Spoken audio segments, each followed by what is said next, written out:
소개받은 선문대학교 신학과 황진수라고 합니다. 이렇게 세계평화 경제인연합에서 주관하는 이 평화 포럼에 이렇게 초대해 주셔서 진심으로 감사하다는 말씀 먼저 드리고 싶습니다.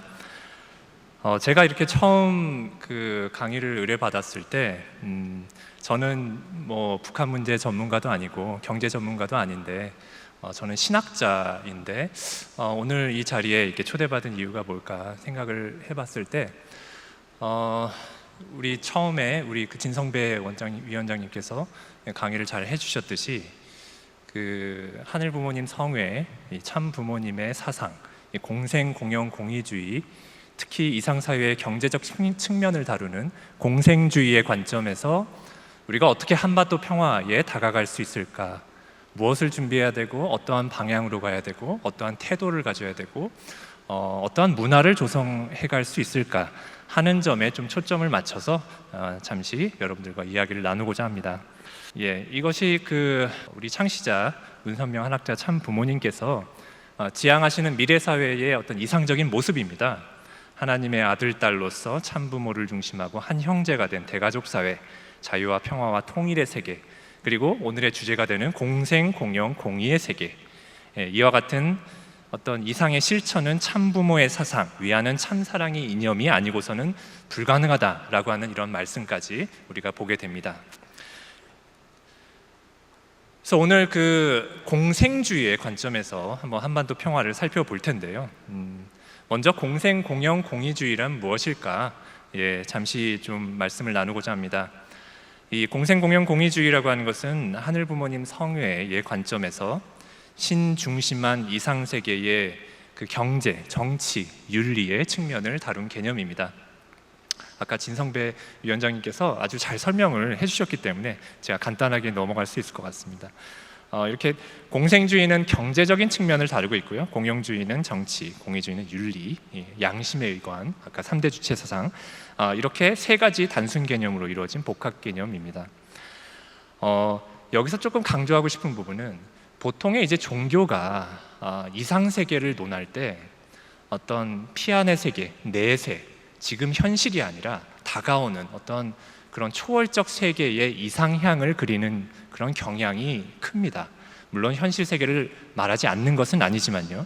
하지만 우리 하늘 부모님 성회가 지향하는 이상 세계라고 하는 것은 그런 내세의 초월적 이상 세계가 아니다. 물론 천상 천국을 말하기도 하지만 지상 천국을 먼저 이루어야 천상 천국이 이루어진다는 것을 강조하기 때문에 지금 여기에서 현실 세계를 질적으로 어떻게 변화시켜 나아가야 하는가, 그리고 거기에 있어서 인간의 책임은 무엇인가, 이것을 강조하는 사상이라고 보시면 됩니다. 그래서 공생, 공영, 공의주의의 핵심은 무엇이냐? 한마디로 아주 쉽게 얘기해서 모두가 함께 잘 사는 세계입니다.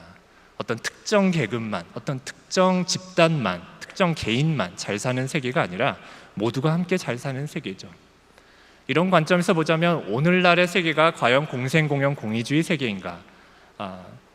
그렇지 않다라는 결론에 도달할 수 있습니다. 여전히 그 잘 사는 어떤 계층과 못 사는 계층의 어떤 간극이 너무나 크고 상위 한 5%에 있는 어떤 그런 그 집단이 전체의 뭐 몇 배, 몇십 배에 해당하는 그런 부를 가지고 있고, 이런 측면을 봤을 때 우리가 나아가야 할 어떤 그런 세계는 우리가 지금 우리의 노력과 책임이 필요하다는 것을 알 수 있습니다. 창조주 하늘 부모님을 중심으로 인류가 형제 자매로서 살아가는 그런 세계를 지향하고요, 사회동포주의, 코스모폴리타니즘, 최근에 이제 21세기 들어서 이 사회동포주의, 코스모폴리타니즘에 대한 논의가 기독교나 여러 방면에서 많이 논의되고 있는데, 우리도 공생공영 공의주의도 그러한 맥락에서 이해해 볼 수도 있습니다. 위하여 사는 참사랑을 실천하면서 경제적으로, 정치적으로 낙오되고 소외된 사람이 없도록 살피는 것, 그리고 현실적으로 얘기를 해보자면 어떤 특정한 개인이나 집단이 자기중심적으로 너무 자신의 이익만을 추구하면서 경제적 독점을 추구하거나 정치적 어떤 독점, 어떤 독재적인 어떤 그런 권력을 누리려고 하는 그런 움직임을 경계하는 어떤 그런 의미도 담겨져 있습니다. 우리가 공생공영공의주의를 이렇게 얘기하자면 너무 이상적인 얘기만은 아니라는 것을 알게 됩니다. 왜냐하면 우리가 뉴스를 틀면 뭐 24시간 거의 그 뉴스에서 다루는 대부분의 내용이 어떤 것입니까? 누가 어떤 특정 정치적인 어떤 그 이익을 위해서 너무 독점적인 어떤 그런 태도를 취하지는 않는가, 그것을 경계하고 서로 뭐 대립하고 어떤 그런 부분을 볼 수 있고, 경제적으로도 그렇죠.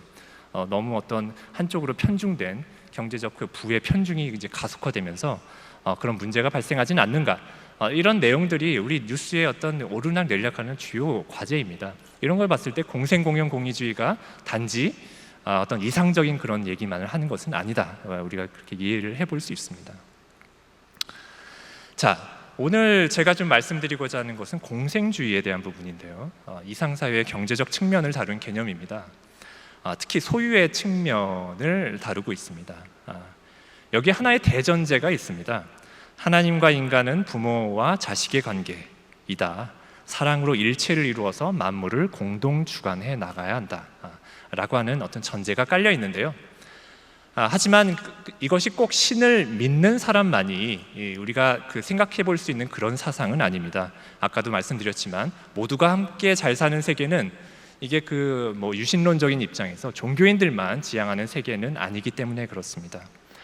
공생주의의 핵심은 그 소유의 문제입니다.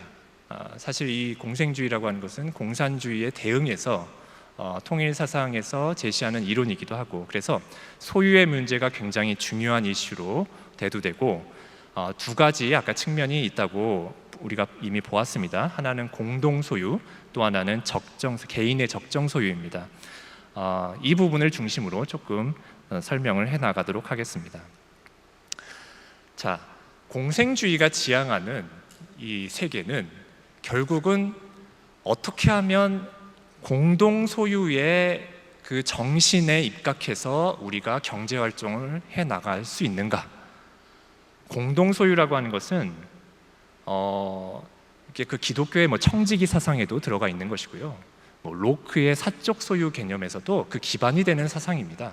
아주 오랜 시간 그 서구의 전통 가운데 그 2000년 넘는 기간 동안에 하나님을 중심한 어떤 신 중심한 창조주를 중심으로 이 지구성을 모든 인간들이 공유하며 함께 살아가고 있다라고 하는 것을 전제로 하는 것입니다.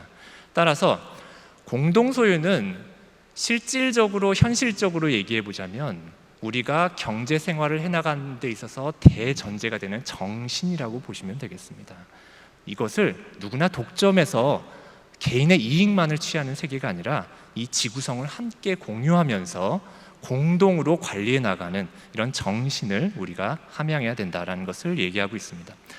두 번째 중요한 것은 이제 오늘 이제 주제의 핵심인데, 이게 적정 소유를 어떻게 갖추어야 하는가? 이건 개인의 소유를 얘기하는 것입니다.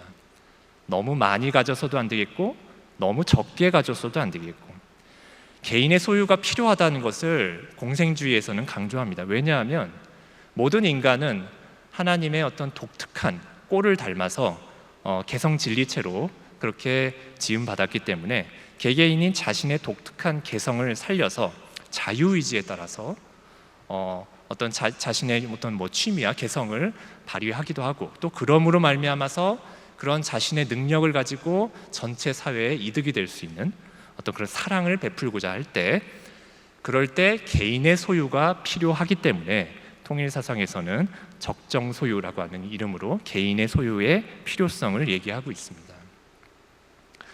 자, 그래서 적정 소유라고 하는 것은 이렇게 개체 목적을 위한 소유일 뿐만 아니라 전체 목적을 위한, 즉 사랑의 실천을 위해서 어느 정도 개인의 소유가 필요하다라고 하는 입장입니다. 아무래도 그렇지 않겠습니까? 저희가 사랑을 제가 자식에게 이런 어떤 용돈을 줄 수도 있고, 혹은 제가 갖고 있는 재능을 발휘해서 제가 과학에 어떤 그런 재능이 있다 했을 때 그 과학의 어떤 그 연구를 열심히 해가지고 세상에 많이 이득이 될 수 있는 어떤 그런 과학 기술을 이렇게 발표하기도 하고, 노벨 평화상이라든지 어떤 노벨상을 받기도 하고, 이런 측면이 다 개인의 어떤 그런 길에 나아가기 위해서는 어느 정도 자신의 그 능력을 개발해 나가는 과정이 필요한데 이것이 그럴 과정에서 개인의 소유가 어느 정도 필요하다라는 얘기입니다. 자, 그러면 적정이라는 말은 어디까지가 적정인가? 이것은 아까 진성배 위원장님께서 말씀해 주셨듯이 양심에 의거해서, 이 양심이라고 하는 것은 아주 통합적인 여러 가지 의미가 담겨져 있습니다. 이건 하나님 중심한 양심입니다. 그것을 양심에 의거해서 자신의 심리량을 물질량으로 전환할 수 있다라는 그런 인간이 고유하게 갖고 있는 능력에 기반을 두고 있습니다. 자, 그리고 개인 소유의 정도는 아까 5손가락 이렇게 말씀하셨듯이 사람마다 다 개성이 다르죠. 능력도 다르고, 그런 것처럼 만인에게 있어서 개인의 적정 소유라고 하는 것은 다 동일한 양은 아닙니다. 특히 또한 살펴봐야 하는 것은 사회적 지위가 높아질수록 이렇게 베풀어야 되는 어떤 정도가 점점 더 커지죠. 더 많은 사회적 지위가 높아질수록 필요한 적정 소유의 양이 증대합니다. 이런 관점에서 볼 때 적정 소유라고 하는 개념은 어떤 고정적인, 그러니까 인간이 운명적으로 태생적으로 처음부터 이만한 그런 그릇을 갖고 태어난다라고 볼 수도 있지만, 인간이 성장을 하면서 또한 사회적으로 지위가 이렇게 향상되면서 적정 소유의 어떤 양이 이렇게 변화되는, 따라서 고정적 개념이 아니라 역동적 개념으로 이해를 할 필요가 있습니다. 그러면 적정 소유에 이르는 길은 두 가지 방향성이 있겠죠. 하나는 과다해서 너무 많은 부를 갖고 있는 사람이 좀 적정한 양으로 가야 되는 방향도 있을 것이고, 또 하나는 사실 오늘날의 현실에 있어서는 이 두 번째 방향이 더 중요하다고도 볼 수 있는데, 너무 과소하게 인간이 누려야 하는, 마땅히 누려야 하는 어떤 그런 최소한의 권리도 누리지 못하는 그런 많은 사람들이 여전히 우리 인류에는 너무나 많은데, 그런 사람들을 위해서 적정 소유를 그 사람들이 갖출 수 있도록 어떻게 노력을 해나가야 하는가, 이것이 또한 중요한 부분입니다. 자, 그래서 우리가 좀 생각해 봐야 하는 것은, 적정 소유에 이르지 못한 개인 집단이 있다면 전체 사회는 어떻게 해야 하는가, 이 질문을 우리가 중요하게 생각해 볼 수 있습니다. 그리고 개인의 적정 소유는 전적으로 개인의 노력에만 맡겨야 하는가? 이건 개인의 어떤 개인이, 그러니까 적정 소유를 갖추지 못한 것은 단지 그 개인의 책임만일까? 어떤 사회 구조적 문제가 또 있을 수 있고 여러 가지 불평등의 어떤 문제가 있을 수 있는데, 개인에게 모든 어떤 책임을 돌리는 것이 또한 과연 적절한가 하는 어떤 그런 질문을 우리가 해볼 수 있습니다. 이런 관점에서 볼 때 적정 소유라고 하는 것은 개인의 양심에 모든 걸 맡기는 그런 사적 개념만은 아닐 것입니다. 사회 구조적인 개선과 더불어서 전 인류 공동의 노력으로 이루어야 하는 공적인 개념이다. 이렇게 보면 개인 소유의 적정량, 그러니까 적정량을 모든 인류가 다 갖춰야 된다라고 하는 이 문제는 정의의 문제와 연결되어 있습니다. 공정하냐, 이 사회가 공정해서 누구나 다 적정한 소유를 갖출 수 있는 길이 열려 있는가, 혹은 사회적으로 너무 소외되고 배척받는 사람은 있는 것 아닌가. 그래서 이 사회 구조적으로 적정한 소유에 이르지 못하게 하는 어떤 그런 구조가 존재하지는 않는가, 이런 것들을 또한 따져봐야 한다는 얘기입니다. 그것이 이제 우리가 말하는 요즘 특히 MZ세대가 관심 갖는다고 하는 이 공정, 어떤 정의의 문제와 분명 연결이 되어 있는 개념입니다. 이거 우리가 너무 이제 구체적인 철학적인 얘기까지 다 다룰 필요는 없을 것 같은데요. 보통 우리가 정의다 했을 때 아주 오랜 시간 서구 사회를 지배해온 평등 사상, 정의의 사상은 우리가 아리스토텔레스의 어떤 사상에서 찾아볼 수 있습니다. 아리스토텔레스는 비례적 평등, 배분적 평등을 주장했습니다. 이 말은 무엇이냐? 한마디로 아주 간단하게 얘기해서, 우리가 공공생활에서 명예, 재화, 권력 등을 분배할 때 각각 개개인의 가치에 비례해서 다르게 배분해야 된다라고 하는 그런 개념입니다. 그러니까 쉽게 말하면 어떤 사람이 능력이 뛰어나서 이 사회에 기여를 많이 했어요. 그러면 그 사람들에게는 더 많은 것을 이제 배분하고, 어떤 그 기여도가 작은 사람에게 있어서는 또 조금 적게 배분하는 어떤 그런 차원으로 우리가 이해를 할 수 있습니다. 이것이 일면 당연하고 그렇지 않습니까? 이게 오늘날 현대 사회에서도 이런 원칙이 적용되고 있죠. 예. 하지만 단점도 있는데 너무 이 비례적 평등만 얘기하게 되면 사회 구조적 불평등에 둔감하고 경쟁이 도태된 이들을 도외시할 수 있다라고 하는 단점도 생길 수 있습니다. 그래서 오늘날 현대 사회에서는요, 이 민주주의 사회에서 이 아리스토텔레스의 이 평등 사상, 정의 사상을 조금 보완하는 차원에서 여러 가지 이제 논의가 이어져 왔습니다. 특히 이제 대표적인 게 존 롤스라는 그런 윤리학자의 어떤 주장입니다. 이 사람이 쓴 어떤 두꺼운 그 정의론이라는 책이 있는데요. 비례적 정의를 보완한다는 차원에서 이 사람은 이렇게 정의의 두 가지 원칙을 제시했습니다. 하나는 평등한 자유의 원칙, 누구나 기본적 자유에 대한 동등한 권리를 갖는다. 두 번째는 차등의 원칙. 근데 누구나 자유롭기 때문에 개개인의 능력에 차이가 있어서 불가피하게 어떤 그런 그 차등이 발생할 수밖에 없는데, 이때는 사회적 이익이 최소 수혜자에게 최대한 돌아가도록 해야 된다. 여러분들 혹시 그 대학생 자녀가 있는 분은 아마 아실 겁니다. 아마 다음 학기 신청을 하셨는지 모르겠어요. 그 국가 그 장학금을 신청하게 되죠. 했을 때 누가 가장 많은 장학금을 받게 됩니까? 그것은 가장 그 경제적으로 최하위에 있는 사람들이 먼저 우선적으로 그 장학금 혜택을 받도록 되어 있습니다. 이 존 롤스의 이런 개념이 오늘날 어떻게 적용되어 있는가 하는 것을 단적으로 보여주는 한 예라고 볼 수 있겠습니다. 자, 근데 존 롤스도 뭐 이렇게 정의를 좀 보완하기 위해서, 비례적 평등 개념이 갖고 있는 단점을 보완하기 위해서 여러 가지 얘기를 했지만 여전히 큰 틀에서 보자면 한계에서 벗어나지는 못하고 있습니다. 현대 사회의 정의라고 하는 것은 호혜성의 사회를 구축하는 것을 목표로 합니다.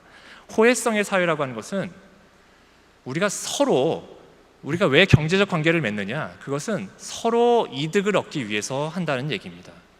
사회적 약자에게 왜 우리가 지원을 해줘야 되는가? 그것은 사회적 약자가 제대로 된 교육을 받고 지원을 받아서 그래도 사회에 더 큰 부가가치를 이렇게 돌릴 수 있는 그런 인재로 성장할 수 있도록 지원을 해주신 것이죠.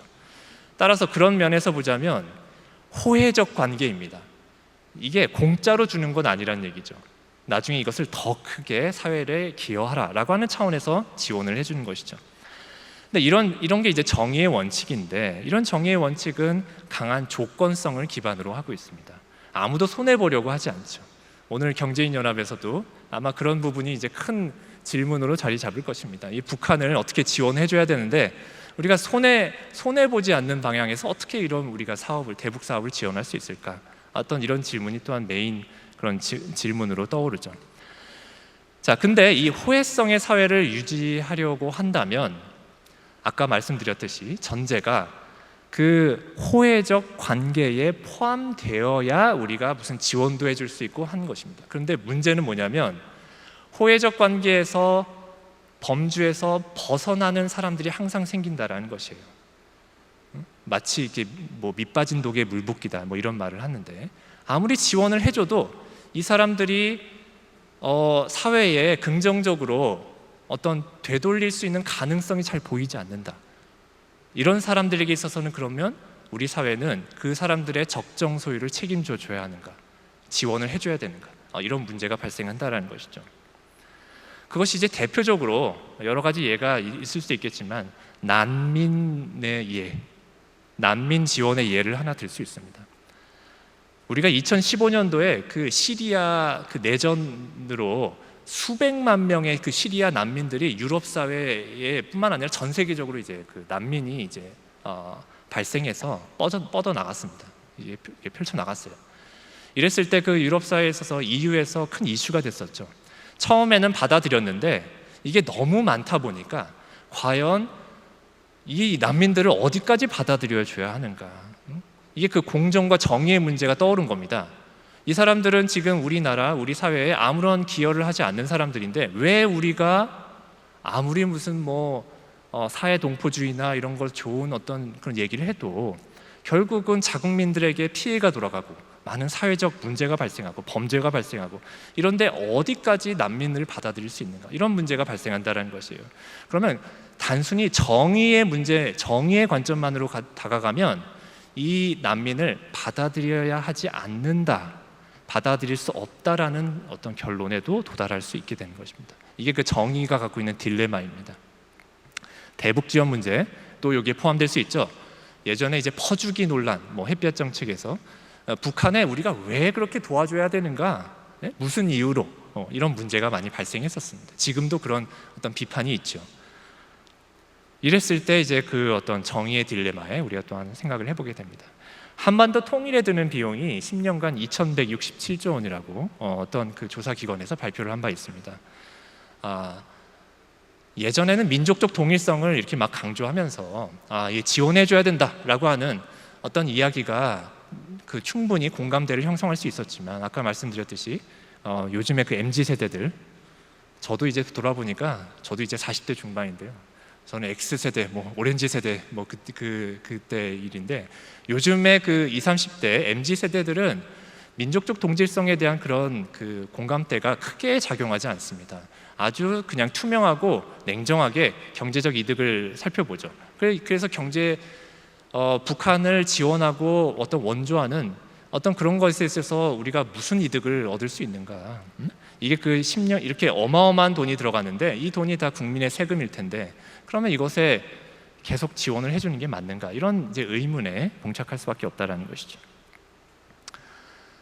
우리가 이제까지의 이건 아주 러프하게, 아주 투박하게 조금 이렇게 한번 생각을 해보자면, 대체적으로 이제까지 진보 정권은 조금 그 선 지원, 그러니까 어떤 여기서 이렇게 아주 양분해서 생각해 보자면 좀 무조건적으로 먼저 지원해주고 북한의 변화를 기다리는, 그것이 대표적으로 이제 김대중 정권의 어떤 햇볕 정책의 정신을 진보 정권이 쭉 이어받아서 문재인 정권까지 이제 했었죠.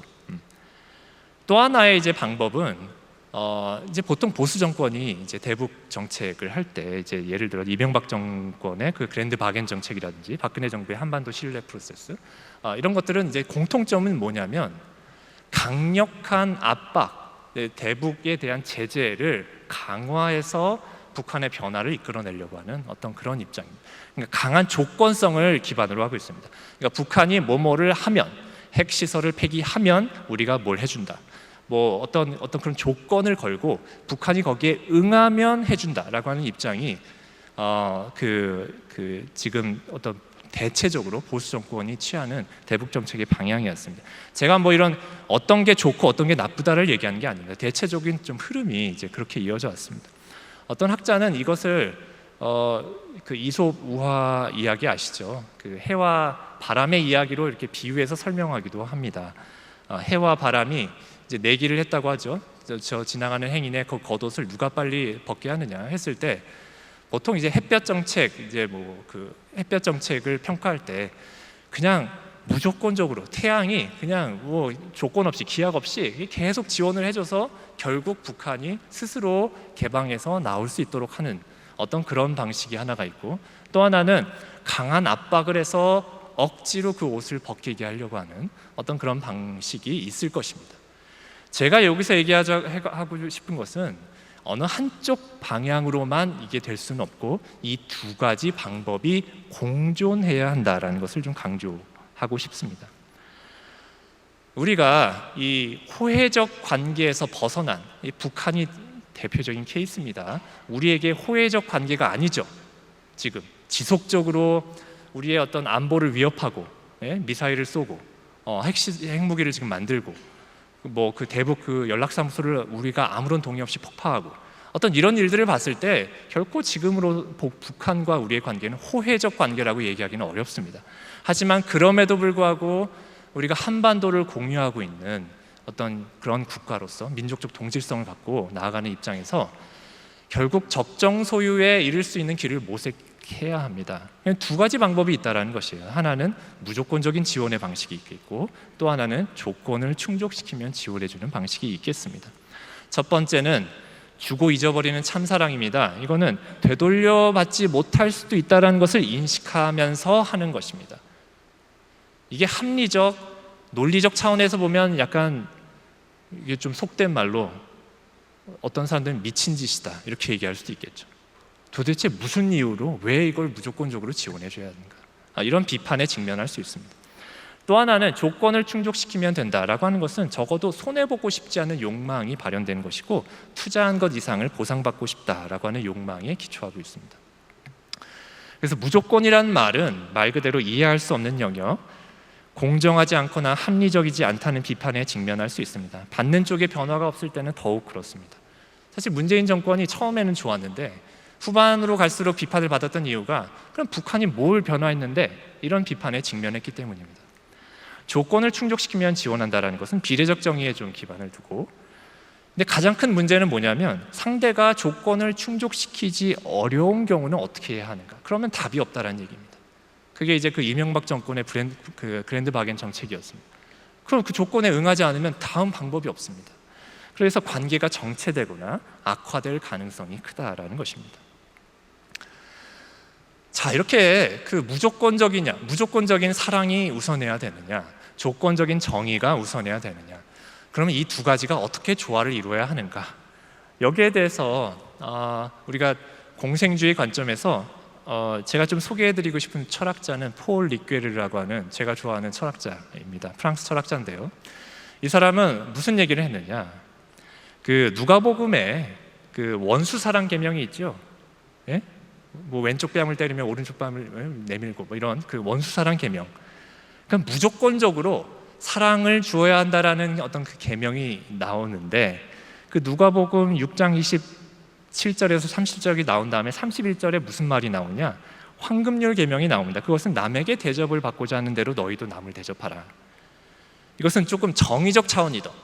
예? 너가 남을 대접받으면 감사한 마음으로 보답해라라는 수수작용의 차원입니다. 이렇게 보자면 무조건적인 사랑과 조건적인 어떤 관계를 복합적으로 얘기하고 있습니다. 그래서 리퀘르의 결론은 뭐냐면 정의가 사랑을 실현하고 사랑이 정의의 판을 키운다. 그러니까 사랑으로 정의가 통용될 수 있는 장을 넓히고, 하지만 그 사랑의 실현 방법은 수수작용이라고 하는 어떤 그런 정의의 방식으로 이루어진다 하는 것을 그걸 얘기하고 있습니다. 시간이 많지 않기 때문에 조금 이제 폴 틸리도 비슷한 얘기를 했습니다. 이 사람은 소외된 이들까지 품고 용서하고 또 이제 기독교적인 아가페 그 사상에 입각해서 어떤 용서할 수 없는 사람들까지 용서해주고 품고 소외된 사람들을 품어서 정의의 관계를 그 판을 키우자, 포용의 원을 넓혀가자, 창조적으로 변혁시켜가자, 뭐 이런 사상을 주장하기도 했습니다. 자, 결론적으로 말씀드리겠습니다. 우리의 이제까지 말씀드린 논의를 가지고 어떻게 한반도 평화에 접근할 수 있을까 한번 좀 생각을 해보도록 하겠습니다. 저는 신학자로서 어떤 그 큰 틀을 말씀드리는 것입니다. 사회 구성원들의 적정 소유는 무조건적인 사랑과 조건적 정의의 조화에 의해서만 가능합니다. 이 어느 한쪽만으로 치우치게 되면 반드시 문제가 생깁니다. 이 두 가지 방식이 어떻게 조화를 이루느냐가 한반도 평화, 지금 이런 고착 상태에 빠진 이 상황을 타개하는 어떤 중요한 열쇠가 될 것입니다. 참사랑의 논리와 무조건적인 어떤 사랑, 투입과 손해보지 않으려고 하는 정의의 논리가 상보적으로 작용해야 합니다. 역설적으로 들리겠지만 두 가지는 반드시 상보적으로 작용해야 합니다. 만약 어느 한쪽이 배제되면 문제가 발생한다고 말씀드렸죠. 무조건적인 참사랑의 논리는 이해될 수도 없고 미친 짓이고 희생만 하라는 어떤 폭력성을 갖게 될 수도 있고요. 조건적 정의만 너무 따지게 되면 관계가 정체되고 악화되고 어떤 그 더 대립의 어떤 그런 그 분위기를 조성할 수 있습니다. 여기서 우리가 강조하고 싶은 부분은 결국 모든 것의 근원은 하늘 부모님의 무조건적인 사랑의 심정이었기 때문에 무조건적인 사랑이 선행돼야 한다라는 점입니다. 한반도 통일과 평화도 마찬가지, 공생주의의 무조건성과 조건성의 조화가 요구됩니다. 그래서 무분별한 햇볕 정책도 지향되어야 하겠지만 대책 없는 제재 일변도의 정책도 제고될 필요가 있습니다. 우리 창시자 문선명 한학자 선생님 이렇게 말씀하셨습니다. 참사랑은 입력보다 출력이 큰 수수작용이다. 네? 이것은 물리적 법칙으로는 말이 안 되죠. 하지만 입력보다 출력이 크다. 이런 관점에서 우리가 이 남북관계를 새롭게 조망해 볼 수 있어야 하겠습니다. 하나님주의, 공생주의를 기반으로 수수작용의 기원은 무조건적인 사랑, 한없이 사랑하고픈 신의 심정에 기반을 두고 있기 때문에 이런 조건적 관계에 무조건성을 부여할 필요가 있습니다. 하지만 또 한편으로는 우리가 남북관계를 이끌면서 조건적 정의 확립을 위해서 또한 매진해 가야 됩니다. 평화협정을 체결하고 핵시설 폐기하고 점진적인 시장을 개방하고 남북 공동 개발을 추진하고 인권을 확립하고 종교 자유를 이제 부르짖고 이런 내용들이 뒤따라야 한다는 얘기입니다. 그럼으로써 참사랑의 어떤 기적을, 꿈을 우리가 바라볼 수 있는 것입니다. 입력보다 출력이 반드시 크다. 여기 어떤 우리가 경제적인 이득도 생각해 볼 수 있는 것입니다. 무조건적인 지원이 반드시 손해만 보는 것은 아니다. 언젠가 박근혜 정권에서 통일은 대박이다 이런 캐치프레이즈를 썼죠. 그것이 한 가지 좋은 점은 꿈을 꿀 수 있었다는 점이에요. 정확하게 어떤 이익을 우리가 얻을 수 있는지에 대한 구체적인 숫자를 제시할 수는 없지만 그래도 이렇게 하는 방향이 더 큰 이득을 불러일으킨다. 더 공생 경제를 기반으로 한반도 평화를 불러일으킬 수 있다라는 점입니다. 마지막으로 한 말씀 드리고 마치겠습니다. 한반도 평화로 가는 길은 대국민적 합의가 필요합니다. 그래서 공생의 문화를 확산시켜가는 게 매우 중요합니다. 무조건적인 사랑은 이해될 수 없는 영역이지만 조건적 정의만으로는 또한 정의가 실현될 수 없음을 합리적으로 설득해 갈 수는 있을 것 같습니다. 이게 국민들을 설득해 가야 합니다. 왜 우리가 지금 북한을 지원해 줘야 하는가? 왜 이런 경제 사업을 벌여야 되는가? 이런 부분에 있어서 약간의 무조건성이 가미될 수밖에 없다는 사실을 합리적으로 설명할 수 있다는 얘기예요. 무조건성에 대한 그 자체에 대한 이해를 도울 수는 없겠지만 그것이 필요하다는 얘기는 합리적으로 해갈 수 있습니다. 이것이 제가 좀 주장하는 바입니다. 그래서 한반도 전체가 적정 소유를 이루는 공생 경제의 길을 가야 남북의 잠재력이 더 큰 시너지를 이루고 발전할 수 있고 그 끝에 우리가 찾을 수 있는 열매는 바로 평화라고 하는 것을 말씀드리면서 제 발표 마치겠습니다. 고맙습니다.